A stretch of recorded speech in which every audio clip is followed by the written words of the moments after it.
Desde cedo, aprendemos a moldar nossos gestos, nossas palavras e até nossos pensamentos a partir de um parâmetro silencioso, a forma como acreditamos que estamos sendo vistos. Não é algo que nos ensinem de forma explícita. Ninguém, quando criança, recebe uma aula formal sobre como se comportar para ser aceito. Mas pouco a pouco, por meio de olhares, comentários e reações, vamos entendendo que a vida é também um palco e que há uma plateia observando. Essa plateia não está presente o tempo todo de maneira física, mas está lá dentro da nossa mente, como uma voz constante que nos lembra de manter a postura certa, falar da forma certa, escolher caminhos que não causem estranheza ou desaprovação.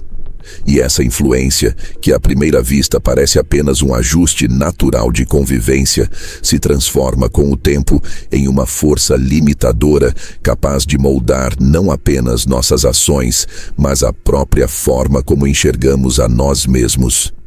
O mais intrigante é que o peso desse olhar raramente é proporcional ao seu impacto real. A maioria das pessoas vive como se estivesse sob um holofote permanente, imaginando que cada movimento, cada escolha e cada falha está sendo minuciosamente avaliada por todos ao redor.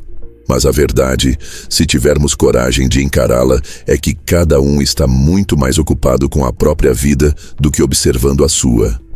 Ainda assim, o simples medo do julgamento, muitas vezes amplificado pela nossa própria mente, é suficiente para nos fazer agir de forma defensiva, para evitar riscos e, em alguns casos, até para abandonar sonhos antes mesmo de tentar realizá-los. É como se andássemos por uma estrada estreita, sempre atentos aos olhares invisíveis que poderiam nos empurrar para fora dela. O problema é que esse cuidado excessivo com a opinião alheia vai, aos poucos, deixando de ser uma escolha consciente e se transformando em um reflexo automático. Você começa adaptando o discurso para evitar confrontos. Depois começa a evitar certas atitudes para não chamar atenção, e quando percebe já não está mais vivendo de acordo com o que deseja, mas de acordo com o que imagina que será bem recebido. A própria identidade começa a se diluir nesse processo. E é aí que a prisão se forma. Você não está mais apenas administrando sua imagem, você está deixando que a imagem esperada pelos outros dite o que é aceitável para você. Há uma camada psicológica profunda nesse fenômeno. O olhar do outro funciona como um espelho, mas um espelho distorcido. Ele reflete não quem realmente somos, mas o que os outros conseguem perceber e o que escolhem interpretar a partir disso. O problema é que passamos a tratar essa imagem parcial como se fosse a verdade total e, em vez de usá-la como um dado para reflexão, permitimos que ela se torne o padrão contra o qual medimos nosso valor. Esse processo é insidioso porque alimenta inseguranças e, ao mesmo tempo, nos empurra para uma busca constante por validação. Como se cada elogio fosse uma injeção temporária de autoestima e cada crítica fosse um golpe quase irreparável. O mais curioso é que nem precisamos de críticas explícitas para sermos moldados por esse olhar. Muitas vezes é o simples silêncio, a ausência de reconhecimento que nos leva a mudar de rota. O ser humano tem uma necessidade quase instintiva de se sentir pertencente. E qualquer sinal de afastamento ou desaprovação, mesmo sutil, aciona alarmes internos que nos empurram para a conformidade. É por isso que tantas ideias originais morrem antes de ganhar forma. Porque o criador, ao imaginar a reação da plateia, já prevê um desinteresse ou rejeição e decide abortar o projeto antes mesmo de apresentá-lo. Esse peso invisível do olhar alheio não se limita às grandes decisões. Ele infiltra-se nos pequenos detalhes do cotidiano. Está na escolha da roupa que usamos não pelo que gostamos, mas pelo que achamos que será bem visto no ambiente em que vamos entrar. Está nas opiniões que guardamos para nós mesmos em uma reunião, porque imaginamos que serão impopulares. Está nas conversas sociais em que rimos de piadas que não achamos engraçadas para não parecer deslocados. Cada pequena concessão parece inofensiva isoladamente, mas somadas criam uma vida onde somos apenas versões filtradas e adaptadas para o consumo dos outros. E é nesse ponto que Maquiavel começa a se tornar relevante para nossa reflexão. Porque, embora entendesse como a percepção dos outros poderia ser usada estrategicamente, ele jamais defenderia que alguém se tornasse refém dessa percepção. Para ele, administrar a imagem fazia parte do jogo político e social, mas não significava entregar a própria autonomia a ela. Em outras palavras, é possível levar em conta o olhar do outro sem deixar que ele seja a bússola que orienta todos os seus passos. O problema é que a maioria de nós não encontra esse equilíbrio, ou se torna completamente submissa às expectativas externas, ou adota uma postura de rejeição total, afastando-se de forma hostil e se isolando. Nenhum dos extremos é produtivo. A questão central é que, ao viver sob o peso invisível do olhar alheio, perdemos a capacidade de agir de acordo com nossa própria visão. É como dirigir um carro olhando mais para os retrovisores do que para a estrada à frente. O retrovisor é útil, claro, mas não foi feito para guiar o caminho. Quando a prioridade é sempre agradar, parecer adequado ou evitar qualquer desconforto externo, acabamos construindo um caminho que não é nosso, e mais cedo ou mais tarde sentimos um vazio, mesmo que, aos olhos dos outros, pareça que estamos no lugar certo. O desafio que temos pela frente, e que será aprofundado ao longo deste roteiro, é aprender a criar uma distância saudável entre nossa essência e as projeções que os outros fazem sobre nós. Não se trata de ignorar completamente o que pensam, mas de colocar isso no devido lugar, como um dado de referência e não como a base de todas as nossas decisões. Porque, no fim das contas, não é o olhar dos outros que define a nossa vida, é o que fazemos com ele. E entender como equilibrar essa equação é o que Maquiavel, com sua visão lúcida sobre a natureza humana, pode nos ensinar de forma única. E é justamente por aí que seguiremos, explorando como ele entendia o jogo da percepção e de que forma é possível usar o olhar dos outros como ferramenta, sem que ele se torne uma coleira que nos puxa para longe do que realmente importa. Se há um pensador que compreendeu com profundidade o papel do olhar dos outros na condução das relações humanas, esse foi Nicolau Maquiavel.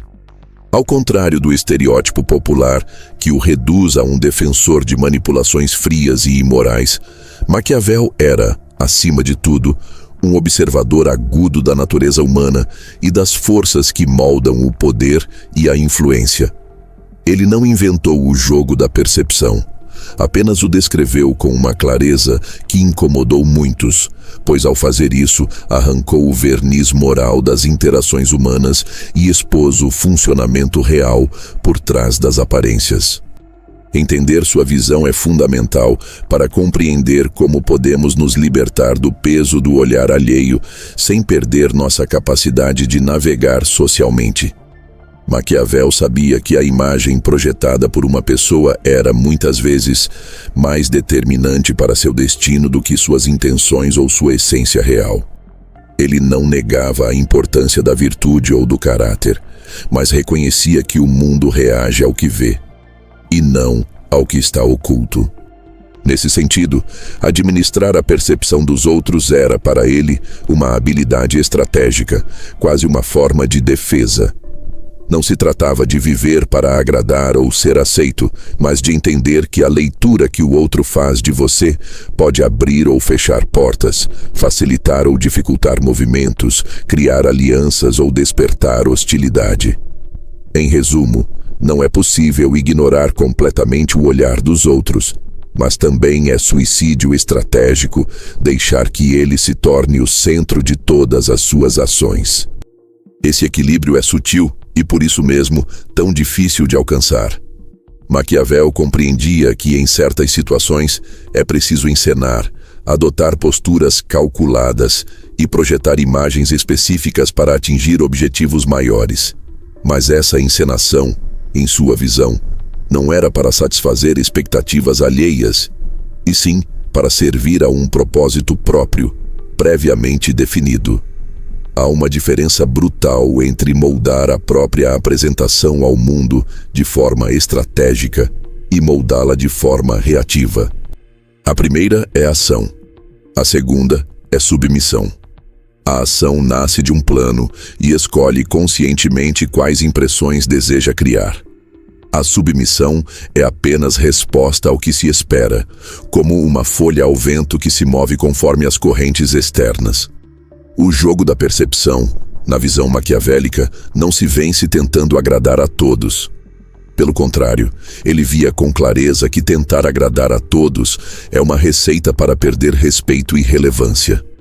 Uma das passagens mais conhecidas de O Príncipe diz que é melhor ser temido do que amado, se não for possível ser ambas as coisas.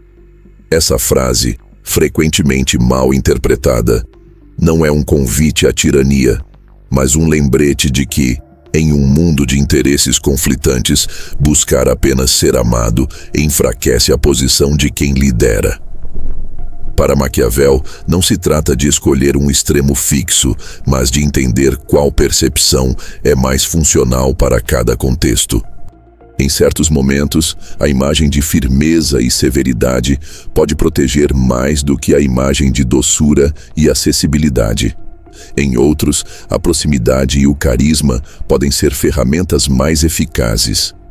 Essa flexibilidade é parte central do distanciamento saudável que precisamos desenvolver em relação ao olhar alheio.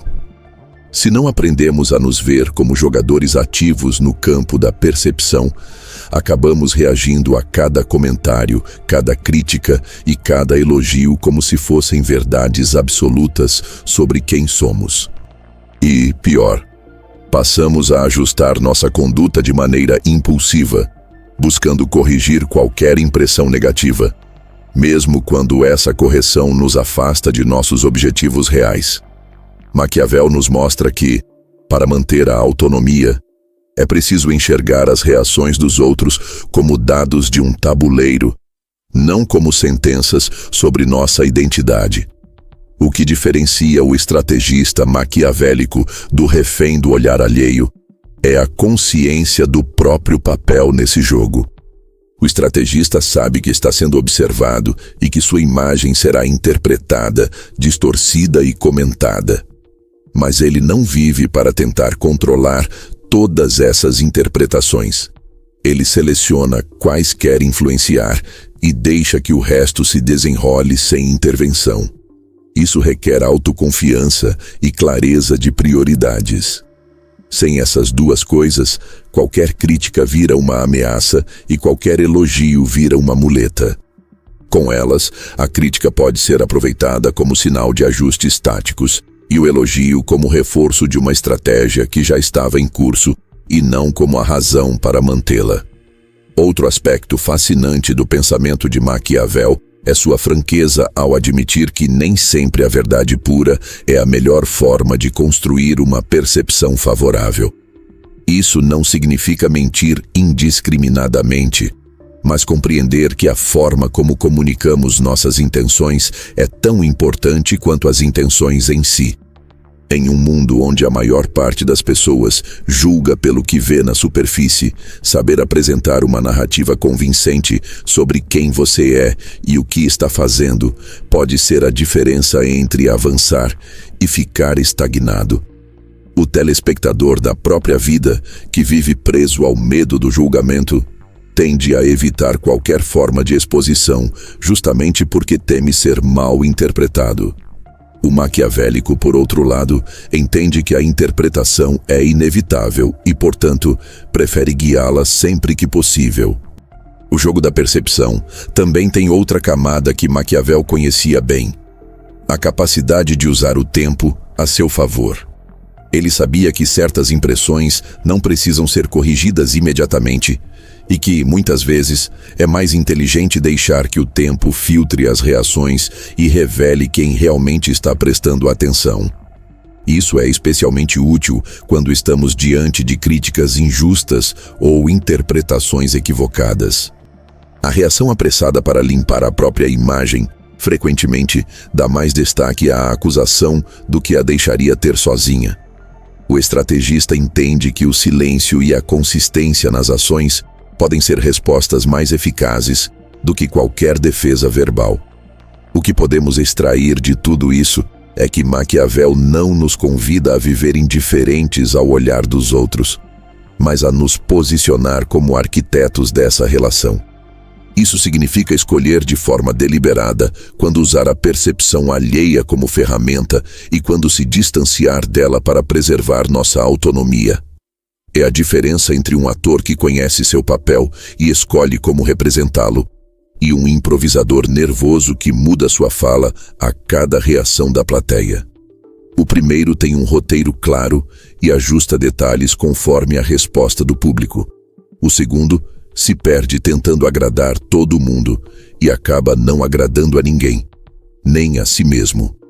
Ao compreender esse jogo, começamos a perceber que o verdadeiro poder está na capacidade de não reagir automaticamente a cada olhar, mas de escolher as batalhas que valem ser travadas no campo da percepção. E para fazer isso, precisamos também entender o custo emocional de viver constantemente sob julgamento, pois é esse custo que nos enfraquece e nos empurra de volta para a passividade. É sobre isso que vamos falar a seguir, explorando o desgaste mental e a perda de liberdade que ocorrem quando deixamos que o olhar dos outros seja a régua definitiva para medir nossa vida. Viver sob o julgamento constante dos outros é como carregar um peso invisível nos ombros. Ele não se vê, mas se sente a cada passo. No início, parece apenas uma pressão leve, quase imperceptível, que até pode ser confundida com senso de responsabilidade ou com a necessidade natural de manter uma boa imagem. Mas com o tempo, essa carga se torna um fardo que começa a moldar não apenas a forma como agimos, mas o próprio modo como pensamos, sonhamos e decidimos. É um tipo de prisão que não tem grades visíveis, mas que mantém a mente trancada em um espaço limitado, onde qualquer passo fora da linha pode acionar o alarme do desaprovo alheio. O custo mais evidente dessa vida sob julgamento é a perda gradual da autenticidade. Pouco a pouco, deixamos de dizer o que pensamos de verdade para dizer o que é seguro. Evitamos tomar decisões arriscadas não porque não acreditamos nelas, mas porque imaginamos, às vezes com base em fantasias, não em fatos, como elas serão recebidas. Passamos a nos policiar constantemente, filtrando nossas palavras, adaptando nossos gestos, suavizando nossas opiniões. E quando percebemos, estamos vivendo uma versão editada de nós mesmos, uma edição que pode até ser bem aceita, mas que não reflete a pessoa inteira que somos. Essa autocensura permanente é exaustiva, porque requer vigilância constante e impede que experimentemos a liberdade de agir por convicção. Há também o custo psicológico da comparação incessante. Quando estamos atentos demais ao que os outros pensam, inevitavelmente estamos atentos demais ao que os outros fazem. Começamos a medir nosso valor pelo contraste com o valor que acreditamos que eles têm. Se alguém avança em algo que desejamos, sentimos que estamos ficando para trás. Se alguém comete um erro e é criticado, sentimos medo de cair na mesma armadilha. Esse olhar comparativo não apenas rouba a satisfação com nossas próprias conquistas, como também nos mantém em um estado de ansiedade constante, sempre tentando prever e administrar como seremos vistos em cada situação. Outro efeito devastador é o gasto de energia emocional. Preocupar-se continuamente com a aprovação alheia consome recursos mentais que poderiam estar sendo usados para criar, inovar, estudar, trabalhar ou simplesmente desfrutar da vida. É como tentar correr uma maratona carregando um balde de água na cabeça sem deixar cair. O esforço para manter o equilíbrio faz com que o rendimento geral caia. E, pior, mesmo quando conseguimos agradar, a satisfação é temporária, porque sabemos que a opinião alheia é volátil. Basta uma mudança de circunstância ou um mal-entendido para que o elogio de ontem se transforme na crítica de hoje. Há também um desgaste profundo na autoestima. Viver sob julgamento constante nos coloca em um ciclo de validação externa que nunca se completa. A cada aprovação recebida, sentimos um alívio momentâneo, mas logo surge a necessidade de conquistar a próxima. É como uma sede que não se apaga. Bebemos, saciamos por alguns minutos e logo voltamos a sentir a secura na boca. Essa dependência emocional nos torna vulneráveis, porque passamos a moldar nossas ações não pelo que acreditamos ser certo, mas pelo que acreditamos que trará o próximo gole de aprovação. Com o tempo, isso mina a confiança na nossa própria capacidade de avaliar o que é bom para nós. O medo do julgamento também paralisa a inovação. Ideias novas, por definição, carregam incerteza e risco. Mas quando o medo da crítica está no controle, a tendência é escolher sempre o caminho mais seguro, aquele que minimiza as chances de rejeição. O problema é que esse caminho raramente leva a algo grandioso. A mediocridade, nesse sentido, é confortável. Ela dificilmente atrai ataques, mas também dificilmente atrai respeito genuíno. O resultado é que nos tornamos especialistas em evitar o erro, mas inexperientes em alcançar o extraordinário. Existe ainda um custo menos óbvio, mas igualmente corrosivo: a erosão da clareza interna. Quando vivemos em função do olhar alheio, nossas decisões passam a ser tomadas com base em critérios externos.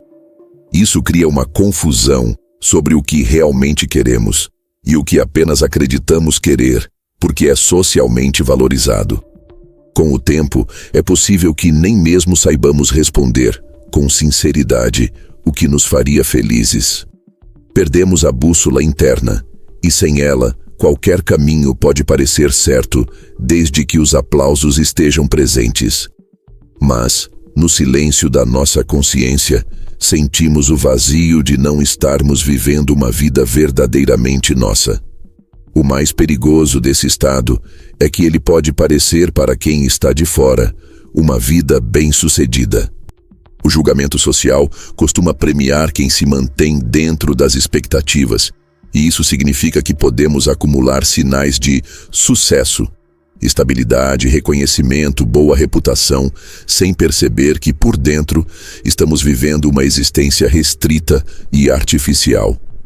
Esse descompasso entre aparência e essência é um dos maiores ladrões de vitalidade, porque exige que sustentemos uma atuação diária que não nos representa, e isso cobra um preço psicológico alto, ainda que silencioso. O olhar maquiavélico para essa questão não é sentimental, mas prático. Maquiavel sabia que não é possível viver completamente alheio à opinião dos outros. Seria ingenuidade acreditar que podemos ignorá-la sem consequências. Mas ele também sabia que ser escravo dessa opinião é abrir mão do próprio poder. Para ele, o custo emocional de viver sob julgamento não é apenas sofrimento pessoal, é perda de liberdade estratégica. Quando nossas decisões são ditadas por medo de críticas, entregamos o controle das nossas ações a quem nos julga. E nesse ponto, já não somos condutores da nossa vida, mas passageiros que tentam nervosamente agradar ao motorista. É por isso que, para quem busca viver com mais autonomia e força, não basta apenas parar de se importar com a opinião dos outros. Essa frase, por si só, é ingênua. É preciso compreender como a nossa mente exagera a intensidade desse olhar e como podemos reduzir o seu impacto sobre nós sem perder a capacidade de operar no mundo social. Esse é o elo que nos leva ao próximo ponto: o viés da plateia.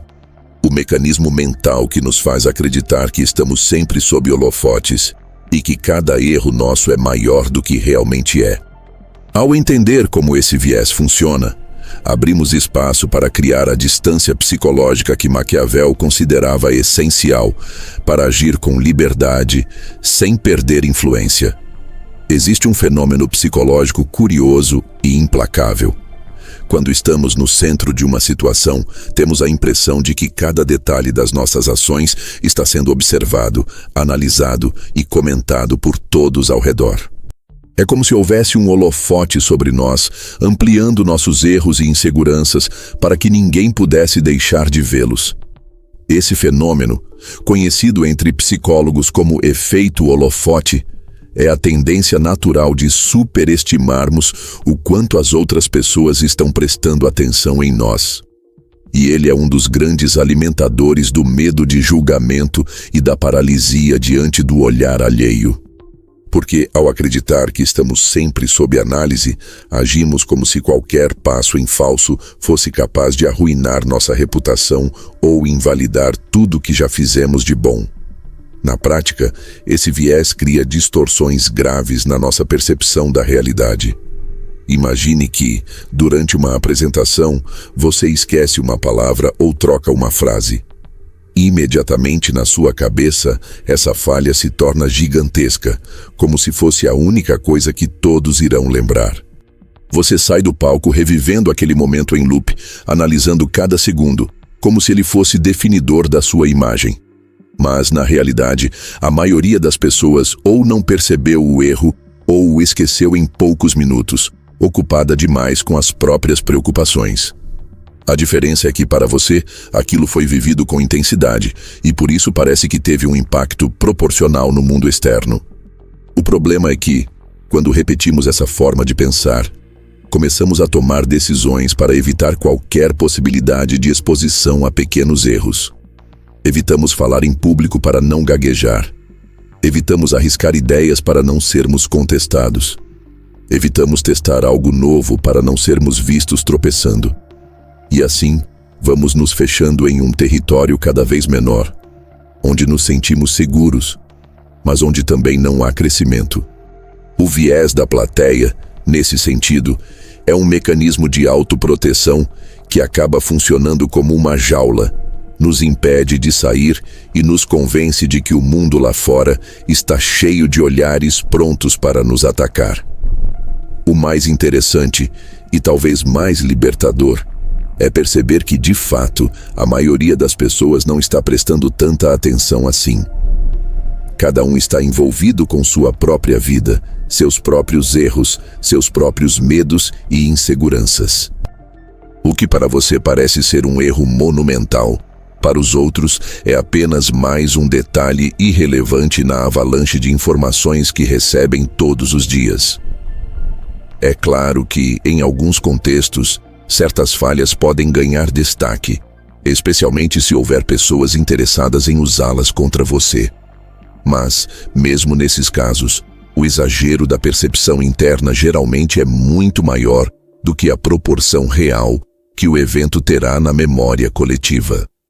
Maquiavel, com seu olhar pragmático, provavelmente diria que é justamente nesse ponto que precisamos de frieza estratégica.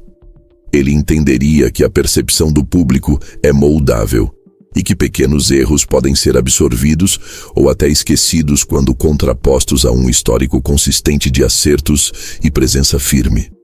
Em vez de fugir de situações por medo do julgamento, ele recomendaria criar um corpo de trabalho e uma reputação fortes o suficiente para que um deslize não tenha poder de destruição. Assim, em vez de evitar a exposição, você constrói um espaço no qual pode existir com margem para imperfeições. Esse viés também nos faz supervalorizar críticas e subvalorizar elogios. Quando alguém nos aponta uma falha, a tendência é amplificá-la mentalmente, como se fosse a opinião geral de todos, quando na verdade é apenas a percepção de uma pessoa, e muitas vezes nem é uma percepção precisa. Por outro lado, quando recebemos um elogio, rapidamente o minimizamos, pensando que talvez seja apenas gentileza ou exagero. Esse desequilíbrio cria uma narrativa interna, na qual estamos constantemente sendo avaliados negativamente, reforçando a sensação de que estamos sob um julgamento permanente e hostil. E aqui entra um aspecto maquiavélico importante: usar a consciência desse viés como ferramenta e não como prisão. Saber que as pessoas prestam menos atenção do que imaginamos pode ser libertador, porque nos dá espaço para experimentar, errar e corrigir sem medo desproporcional. Por outro lado, entender que, em momentos estratégicos, é possível intensificar a percepção sobre determinados aspectos da nossa imagem pode nos ajudar a construir autoridade e influência. É o mesmo holofote, mas controlado, usado de forma intencional e não como algo que nos controla. O erro mais comum de quem vive preso ao viés da plateia é acreditar que precisa se esconder até se tornar impecável, para então se expor. Essa lógica é ilusória, porque a perfeição nunca chega, e mesmo que chegasse, a exposição inevitavelmente revelaria vulnerabilidades. A estratégia mais inteligente não é tentar apagar completamente os erros, mas aprender a administrá-los, comunicá-los e superá-los de forma que se tornem parte da narrativa de crescimento e não um ponto final. É assim que figuras públicas, líderes e empreendedores que admiram conseguem sobreviver a críticas pesadas. Não porque nunca erram, mas porque sabem contextualizar o erro dentro de um quadro maior. O ponto central é que enquanto não entendermos que esse viés distorce nossa percepção, ele continuará controlando nossas ações, nos mantendo retraídos e excessivamente preocupados com detalhes que para o mundo mal importam. E essa preocupação exagerada drena a coragem necessária para agir com autonomia. O que Maquiavel nos mostraria é que, ao nos distanciarmos emocionalmente desse olhar imaginado, conseguimos não apenas proteger nossa autoestima, mas também ganhar liberdade para jogar o jogo da percepção com mais inteligência. Esse distanciamento não significa desprezar completamente a opinião alheia, mas aprender a colocá-la em perspectiva, ver o que é ruído e o que realmente importa. E é justamente nesse ponto que entramos na próxima etapa: como criar, de forma prática, essa distância psicológica que nos liberta do peso do olhar e, ao mesmo tempo, mantém a nossa capacidade de influenciar e construir alianças. Porque, no final, não se trata de fechar os olhos para o mundo, mas de aprender a olhar de volta de maneira estratégica. Criar distância psicológica do olhar dos outros não significa cortar laços, se isolar ou se tornar indiferente a tudo que é dito ao seu respeito. Pelo contrário, é um ato de inteligência estratégica, manter-se consciente da percepção alheia sem se deixar paralisar por ela, filtrando o que é relevante e descartando o que é ruído. É uma forma de permanecer no jogo sem se tornar uma peça controlada pelos movimentos de outros jogadores. E nesse ponto, Maquiavel nos oferece pistas valiosas, não como um manual de isolamento, mas como um guia para manter a autonomia mesmo em ambientes onde o olhar do público é constante. O primeiro movimento para criar essa distância é redefinir o que significa aprovação e reprovação no seu sistema interno. A maior armadilha de viver sob julgamento é assumir que toda reação negativa é uma ameaça e que toda reação positiva é uma validação absoluta. Um estrategista maquiavélico sabe que nem todo elogio é sinal de que está no caminho certo e que nem toda crítica é um alerta real. Muitas vezes, elogios são interesseiros e críticas são fruto de projeções ou inveja. Por isso, o filtro começa ao avaliar não apenas o conteúdo da opinião, mas a origem, o contexto e o alinhamento dela com seus objetivos. Se não vem de alguém cuja visão ou experiência realmente importa para a sua missão, essa opinião tem pouco ou nenhum peso na balança estratégica. O segundo passo é criar zonas de ação invisíveis. Maquiavel compreendia que nem tudo que fazemos precisa ser exposto ao olhar público. Pelo contrário, manter certas ações longe dos holofotes pode aumentar nossa margem de manobra. A distância psicológica nasce também da capacidade de operar sem sentir que cada movimento precisa de aprovação imediata. Isso permite errar em silêncio, ajustar sem pressão e só apresentar resultados quando eles já estão prontos para sustentar o impacto que deseja causar. Ao reduzir a exposição prematura, você diminui as chances de que comentários antecipados distorçam ou bloqueiem seu avanço. Outra tática fundamental é aprender a narrar a própria história antes que outros o façam. Em qualquer ambiente social ou profissional, a percepção que os outros têm de nós não é formada apenas pelo que fazemos, mas pela narrativa que acompanha nossas ações. Se você não constrói essa narrativa de forma deliberada, ela será construída por terceiros, e raramente com o mesmo cuidado que você teria. Criar distância psicológica envolve tomar posse desse processo, moldando conscientemente como apresenta suas decisões, seus erros e seus acertos. Isso não é manipulação. É gestão da sua imagem para que ela sirva aos seus objetivos em vez de servir aos interesses de outros. O quarto elemento é desenvolver a habilidade de absorver críticas sem internalizá-las. Aqui, Maquiavel nos lembraria que, no jogo do poder, críticas são inevitáveis e, muitas vezes, sinal de que estamos fazendo movimentos relevantes. Se ninguém discorda ou se opõe, talvez você não esteja causando impacto suficiente. A estratégia, portanto, não é evitar críticas, mas analisar quais trazem informações úteis e quais são apenas ruído emocional. É preciso resistir ao impulso de responder a todas as provocações ou de se explicar para cada mal-entendido. Muitas vezes, o silêncio estratégico preserva mais poder do que a defesa apressada. Outro pilar dessa distância é a capacidade de manter múltiplos círculos de identidade. O problema de viver em função do olhar de um único grupo é que ficamos reféns das expectativas e normas daquele grupo. Se sua validação vem exclusivamente de um ambiente específico, qualquer ameaça nesse espaço se torna desproporcional. O estrategista evita isso criando diferentes âncoras de identidade. Mantém uma rede de contatos ampla, interesses diversos e fontes variadas de reconhecimento. Assim, uma desaprovação localizada não abala toda a sua estrutura emocional, porque você não está preso a um único centro de aprovação. Existe também a importância da prática deliberada do desconforto. Criar distância psicológica não é apenas um exercício mental. É também uma musculatura emocional que se fortalece com a exposição controlada ao julgamento.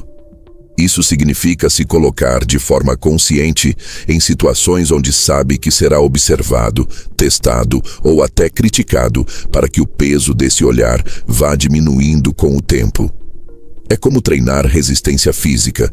No início é doloroso, mas com a repetição se torna natural. Maquiavel entenderia isso como parte do habituar-se às intempéries. A ideia de que o líder deve se acostumar com o atrito e o desconforto para que não seja surpreendido por eles no momento crucial. Um último ponto, e talvez o mais contra-intuitivo, é aprender a usar o olhar dos outros como combustível, não como corrente. A distância psicológica não significa indiferença total. Significa que você escolhe quando e como a percepção externa será relevante para ajustar sua rota. E, em alguns casos, esse olhar pode fornecer informações estratégicas preciosas. A reação das pessoas aos seus movimentos revela não apenas o que pensam de você, mas também quais são suas expectativas, medos e pontos cegos. Dados que podem ser usados para posicionar-se melhor, identificar oportunidades e até prever reações futuras. Em síntese, a distância psicológica que Maquiavel nos inspiraria a desenvolver é uma postura de domínio interno, aliada a uma leitura lúcida do ambiente externo. É saber que o olhar alheio existe e que pode influenciar, mas recusar-se a entregar a direção da própria vida a ele. É transformar cada julgamento recebido em dado estratégico e não em sentença emocional. Ao fazer isso, não apenas protegemos nossa integridade emocional, como também ganhamos liberdade para agir com mais ousadia, sem o medo paralisante de estar sob holofotes que, na realidade, são muito menos intensos do que imaginamos. E é justamente essa liberdade que nos leva ao próximo ponto: como agir com autonomia, sem perder influência e relevância social. Porque, no fim das contas, não basta se blindar emocionalmente, é preciso também saber continuar presente e influente no jogo, mesmo quando suas decisões não seguem o roteiro que o olhar dos outros espera de você. Alcançar a liberdade estratégica não é o mesmo que simplesmente agir de forma independente. A independência pura, se mal administrada, pode se transformar em isolamento, e o isolamento, no jogo social e político que Maquiavel tão bem compreendia, é quase sempre uma fragilidade. A verdadeira liberdade estratégica é o equilíbrio entre autonomia de decisão e capacidade de manter relevância, influência e alianças.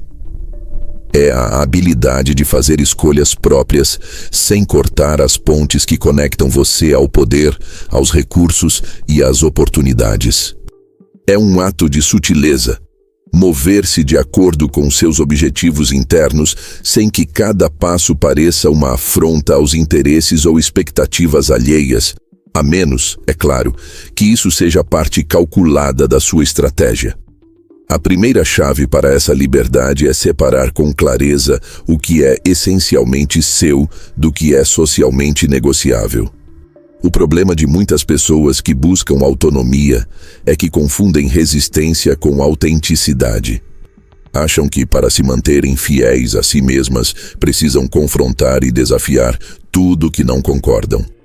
O resultado é que, em pouco tempo, se tornam figuras combativas demais para manter parcerias e pontes. Maquiavel, ao contrário, enxergava valor em ceder em pontos secundários para proteger o núcleo essencial. Ele compreendia que, em um jogo de longo prazo, preservar energia para as batalhas certas é mais inteligente do que travar guerras em todos os terrenos. Isso significa escolher de forma consciente quais aspectos da sua vida ou dos seus projetos são inegociáveis e quais podem ser adaptados para manter conexões e abrir caminhos. Outro elemento é a habilidade de construir uma imagem pública que suporte sua autonomia. Liberdade estratégica não acontece no vácuo. Ela é fortalecida quando há respeito e confiança suficientes para que seus movimentos sejam interpretados como decisões ponderadas e não como caprichos. Isso exige consistência. Uma pessoa que muda de direção a cada semana, sem coerência interna, perde credibilidade e, com ela, a liberdade de agir sem ser questionada o tempo todo. Ao contrário, quando há um histórico de decisões firmes e resultados tangíveis, os outros tendem a oferecer mais espaço para que você haja por conta própria, mesmo que não entendam ou concordem de imediato. A construção dessa imagem não é apenas fruto de discurso, mas de resultados e de postura diante de crises. Maquiavel sabia que a forma como lidamos com momentos de pressão diz mais sobre nossa liderança do que qualquer plano bem-sucedido em tempos de calmaria. Um líder que mantém compostura e clareza em meio a dificuldades cria uma aura de confiabilidade que, por si só, concede margem para a autonomia. Essa é uma das razões pelas quais, historicamente, figuras com reputação de firmeza e visão estratégica podiam tomar decisões impopulares sem perder completamente o apoio, porque no imaginário coletivo, eles sabem o que estão fazendo. Liberdade estratégica também exige domínio da arte de comunicar-se sem se explicar demais. Uma das formas mais rápidas de perder influência é justificar excessivamente cada movimento. Explicações detalhadas demais dão espaço para debates desnecessários e oferecem brechas para que outros tentem reverter ou minar sua decisão. Isso não significa ser opaco ou agir com arrogância, mas sim oferecer o suficiente para contextualizar e pouco o bastante para não abrir sua estratégia inteira. Maquiavel diria que parte do poder está no mistério, e que deixar os outros interpretarem suas ações de forma controlada pode ser mais vantajoso do que esclarecer tudo de imediato. Outro ponto crucial é manter relevância no tabuleiro, mesmo quando se está afastado das expectativas de um grupo específico. Muitas pessoas perdem influência ao se distanciar do olhar dos outros porque não substituem o reconhecimento social que tinham por novas fontes de validação e presença. A liberdade estratégica requer que você esteja sempre visível de alguma forma, mesmo que essa visibilidade seja seletiva. Isso pode significar manter um fluxo de resultados públicos, estar presente em discussões importantes ou cultivar relacionamentos-chave que mantêm sua voz ativa nos espaços de decisão. O afastamento total, a invisibilidade prolongada, enfraquece sua posição e faz com que seu retorno ao jogo seja mais difícil. Maquiavel também apontaria para a importância das alianças silenciosas. Nem todo apoio precisa ser visível, e muitas vezes os aliados mais valiosos são aqueles que não aparecem ao seu lado em público, mas que agem nos bastidores para facilitar seus movimentos. Construir e manter esse tipo de apoio exige discernimento e habilidade social. É preciso saber reconhecer interesses compatíveis, oferecer valor de forma constante e, ao mesmo tempo, manter a discrição necessária para que a relação não se torne alvo de ataques externos. A liberdade estratégica, portanto, não é apenas uma conquista individual. É também uma engenharia de contexto. É criar condições onde sua independência não é vista como ameaça direta, mas como parte natural da sua função ou personalidade. Isso requer inteligência política. Saber quando suavizar a apresentação de uma decisão para evitar resistências desnecessárias e quando assumir de forma frontal uma postura contrária para deixar claro que não está disposto a recuar. Esse balanço é dinâmico, e quem o domina consegue navegar por ambientes hostis sem perder espaço nem se tornar refém da aprovação externa. Por fim, é preciso entender que agir com autonomia não significa ignorar completamente o olhar dos outros, mas usá-lo como parâmetro de ajuste. A liberdade estratégica não é cegueira social, é uma visão seletiva. É saber quando aproveitar a maré de opinião para ganhar força e quando remar contra ela para seguir o rumo que considera correto. É, em última análise, a síntese daquilo que vimos até aqui. Distância psicológica suficiente para não ser paralisado pelo julgamento e conexão social suficiente para continuar relevante e influente. E é exatamente essa síntese que nos prepara para o momento final. O ponto de virada em que o olhar dos outros deixa de ser guia e passa a ser apenas uma referência, uma variável entre muitas na sua equação de decisões. É quando a bússola interna supera, de forma definitiva, o reflexo condicionado de buscar a aprovação, permitindo que suas ações sejam determinadas mais pelo que é necessário do que pelo que é esperado. É sobre esse estado de maturidade estratégica que vamos falar a seguir. Há um momento quase sempre silencioso em que a dinâmica interna de uma pessoa muda por completo. Até esse ponto, suas decisões, por mais independentes que parecessem, carregavam traços de aprovação buscada, de medo de desagradar, de adaptação às expectativas. Mas, quando o ponto de virada acontece, a fonte primária de direção deixa de ser o reflexo nos olhos dos outros e passa a ser a própria visão, construída com base em valores, objetivos e leitura de contexto.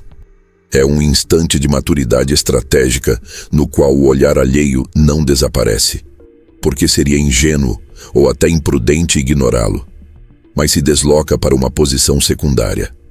Ele deixa de ser a bússola e passa a ser apenas uma coordenada adicional no mapa, útil para a navegação, mas incapaz de determinar sozinho o destino.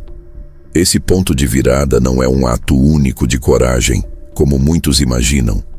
Não é uma cena de filme em que alguém se levanta contra todos e, de repente, se liberta para sempre. Na realidade, ele se constrói aos poucos, a partir de pequenas experiências acumuladas em que a pessoa decide, mesmo diante do risco de desaprovação, seguir o caminho que acredita ser o certo. A cada vez que essa escolha se confirma como acertada, ou, mesmo quando não dá certo, mas ensina mais do que teria ensinado a alternativa segura. A confiança interna cresce. E com essa confiança, o peso emocional da opinião alheia diminui.